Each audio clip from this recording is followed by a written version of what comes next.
की बड़ी बातें जान लीजिए। उत्तर प्रदेश में देखिए 9 सीटों पर उपचुनाव होने हैं।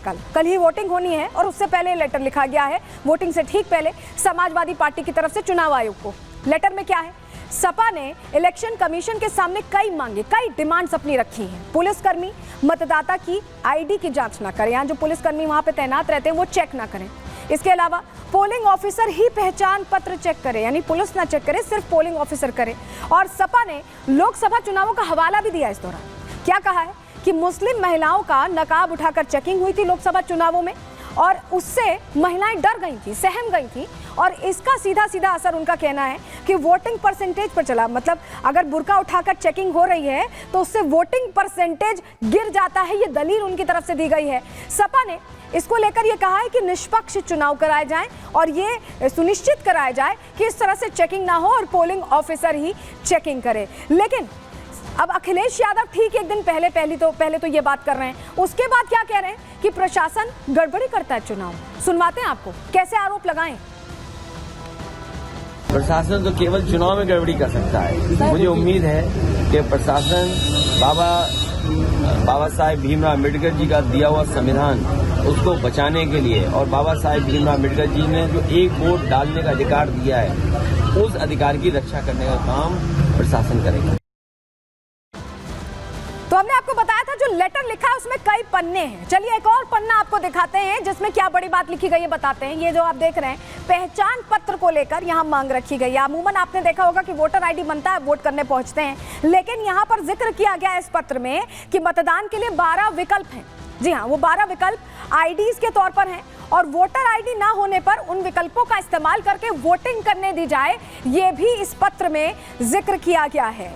जो ये विकल्प का हवाला दे रहे हैं, आखिर क्या है ये विकल्प, क्या लिखा है, आपको बताते हैं। इस पूरे पेज को, इस पत्र के पूरे पेज को डिकोड करते हैं। देखिए, सपा ने चुनाव आयोग को याद दिलाए हैं विकल्प। कहा है कि रिटर्निंग ऑफिसर को आदेश दे दे, इससे जुड़ा जो 12 विकल्प है उसका आदेश दे दे, जिसके पास वोटर आईडी ना हो वो भी वोट कर पाए। ये मांग रखी है अखिलेश यादव ने। कहा है वोट डालने के लिए 12 विकल्पों में से कुछ भी दिखाएं। ये 12 विकल्प क्या हैं? पैन कार्ड आपका, आधार कार्ड, जॉब कार्ड, पासबुक से वोटिंग हो पाए। समाजवादी पार्टी ये कह रही है कि पासबुक से भी वोटिंग हो पाए, इसका ऑप्शन हो। डीएल हो आपके पास, ड्राइविंग लाइसेंस, विकलांगता कार्ड हो या पासपोर्ट हो तो उससे भी वोटिंग हो पाए। तो 12 विकल्प, दरअसल इनका ये मानना है कि जो 12 आईडीज हैं उसका इस्तेमाल किया जाए और उसके जरिए ही वोटिंग कराई जाए। ऐसे में बीजेपी प्रवक्ता राकेश त्रिपाठी का ये कहना है कि ये एक डर है, ये अंडर कॉन्फिडेंस है समाजवादी पार्टी का, जिसकी वजह से इस तरह की बातें कही जा रही हैं। एन पहले चुनावों के ये पत्र लिखा जा रहा है। सुनवाते हैं आपको राकेश त्रिपाठी को। समाजवादी पार्टी अपनी संभावित हार को देखते हुए पेशबंदी पे उतर आई है। समाजवादी पार्टी ये जान रही है कि इस उपचुनाव में चुनाव जीतना उसके लिए मुश्किल है, इसलिए ठीकरा कैसे फोड़ा जा सके इसके लिए वो पहले से प्रयास कर रही है। बुर्के में किसी का वोट कराना यह निश्चित तौर पर गैर कानूनी है। मतदाता पहचान पत्र से पहचान होना आवश्यक है, अपरिहार्य है। ये निर्वाचन की पवित्रता के लिए, पारदर्शिता के लिए भी आवश्यक है। लेकिन समाजवादी पार्टी जानबूझ करके पोलिंग पार्टीज पर कैसे दबाव बनाया जा सके, कैसे निर्वाचन से जुड़े हुए कर्मियों पर एक अनावश्यक दबाव बनाया जा सके, उसके लिए डिमांड कर रही है। तो आखिर इससे नुकसान क्या होगा? ये मांग तो रख दी गई, लेकिन नुकसान क्या होगा आपको बताते हैं। कई फर्जीवाड़े जो इसी तरह से एक फर्जी वोटर आईडी कार्ड के तहत हुए। देखिए, साल 2024 में, यानी इसी साल अभी कुछ समय पहले उपचुनाव हुए हैं रामगढ़ में, अलवर में, और वहां पर बुर्के में महिला फर्जी वोट डालने के लिए पहुंच गई। जांच हुई तो खुलासा हुआ। साल 2023 में, एक साल पहले, मऊ उत्तर प्रदेश में निकाय चुनाव हुए थे, उसमें भी बुर्का पहनकर फर्जी वोटर पहुंचे थे। इसके अलावा साल 2022 में, उससे भी एक साल पहले, रामपुर में ही उत्तर प्रदेश में विधानसभा चुनाव में फर्जी वोटिंग की कोशिश की गई। बुर्का पहने 2 महिलाएं पकड़ी गई थीं जो फर्जी वोट करने पहुंची थीं। तो ऐसे में आपको जरा ये बताते हैं, इससे पहले भी एक हैरान करने वाला खुलासा हुआ था जिसका कनेक्शन ये जो कहा जा रहा है ना कि बुर्के के अंदर चेकिंग ना हो, पहचान ना देखी जाए, उससे जुड़ा हुआ लग रहा है। क्यों हम ऐसा कह रहे हैं, जरा आपको बताते हैं कि कैसे उत्तर प्रदेश में रोहिंग्याओं की दस्तक और रोहिंग्याओं की मौजूदगी बहुत ज्यादा है। ऐसे में कैसे फर्जी कार्ड बनते हैं, उन्हीं फर्जी कार्ड का क्या इस्तेमाल करके वोटिंग होगी, ये सवाल है। आपको बताते हैं, क्या फर्जी पहचान के जरिए यहाँ पर ये कोशिश हो रही है। आपको बताते हैं उत्तर प्रदेश में देखिए कई जिलों से रोहिंग्या पकड़े गए थे। ये खबर सामने आई थी अभी कुछ दिन पहले। 4000 रोहिंग्याओं की मौजूदगी की आशंका उत्तर प्रदेश में जाहिर की जा रही है। बल्कि आपको पता ही होगा कि अलग अलग हिस्सों में इनकी पैठ रहती है और यहाँ भी उत्तर प्रदेश में भी सहारनपुर, मेरठ, हापुड़ में कई जगहों पर यह कार्रवाई हुई है, जहां से हैरान करने वाला खुलासा हुआ कि यहाँ पर रोहिंग्या रह रहे हैं। गाजियाबाद में भी, अलीगढ़ में भी, मथुरा से भी रोहिंग्या पकड़े गए। इसके अलावा रायबरेली में 19,000 फर्जी जन्म प्रमाण पत्र बने थे। यह खबर आपके लिए जरूरी है। आप समझ रहे हैं 19,000 फर्जी जन्म प्रमाण पत्र। अगर 12 विकल्प जो कह रहे हैं समाजवादी पार्टी के अध्यक्ष अखिलेश यादव, अगर 12 विकल्प के हिसाब से चले तो ये जो 19,000 फर्जी जन्म प्रमाण पत्र मिले हैं, ये पता नहीं किसको दिए गए हैं, क्योंकि उतने तो लोग भी वहां नहीं रहते। और वही प्रमाण पत्र दिखा के वोटिंग हो जाए फिर क्या होगा। बाहरी अज्ञात लोगों के बताया जा रहा है कि प्रमाण पत्र बने थे 19,000। संख्या सुन रहे हैं आप। फर्जी जन्म प्रमाण पत्र के दूसरे पहचान पत्र बनने का भी डर है, क्योंकि इसी के जरिए देखिए आधार कार्ड बन जाएगा, वोटर कार्ड बन जाएगा, पैन कार्ड बन जाएगा, तमाम चीजें बन जाएंगी। कुछ भी दिखा के वोटिंग कर लें। ये एक तरह से क्या 12 विकल्प जो कह रही है समाजवादी पार्टी एक जन्म प्रमाण पत्र दिखाने से नहीं बन सकते कि? आप बताइए। बिल्कुल बन सकते हैं और उसी का इस्तेमाल करके फर्जी वोटिंग धड़ाधड़ हो सकती है। ऐसे में ये जो विकल्प दिया गया है समाजवादी पार्टी से, या ये कहेंगे डिमांड जो की गई है, ये अपने आप में प्रश्न उठाती है। लेकिन चलिए, अखिलेश यादव ने इसको लेकर ट्वीट भी किया, झड़ी लगा दी। पहले लेटर लिखा कई पन्नों का, ट्वीट भी किया है। जरा दिखाते हैं आपको इसमें क्या लिखा गया है। इस बार उत्तर प्रदेश के चुनावों को लेकर अखिलेश यादव ये कह रहे हैं कि आजादी के बाद का सबसे कठिन उपचुनाव है। सबसे कठिन उपचुनाव का गवाह बनने जा रहा है उत्तर प्रदेश। उपचुनाव नहीं, ये रुख चुनाव है। ये बात कही जा रही है। ये बात जो कही जा रही है, इसका अर्थ क्या है? क्या करहल, जहां से कहा जाता है कि बिल्कुल बगल में मैनपुरी गढ़ है उनका, उसको लेकर अंडर कॉन्फिडेंट है? इतना कठिन उपचुनाव क्यों है लग रहा है अखिलेश यादव को, जबकि लोकसभा चुनाव में तो उनकी अच्छी स्थिति थी? ऐसा क्या हो गया इतने कम वक्त में?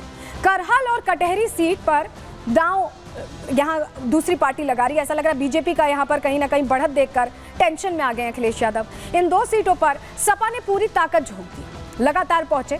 जीतने के लिए हर मुमकिन कोशिश की गई है और करहल को लेकर इलेक्शन कमीशन को जो पत्र भेजा गया है वो हमने आपको दिखाया।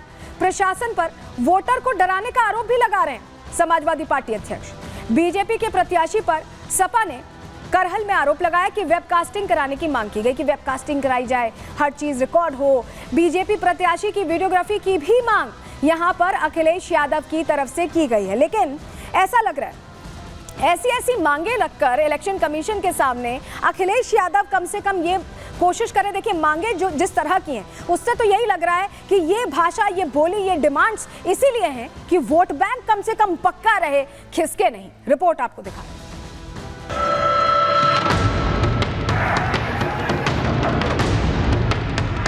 समाजवादी पार्टी ने चुनाव आयोग को पत्र लिख के मांग की है कि पुलिस प्रशासन के लोग नकाब हिजाब के चेक न करें।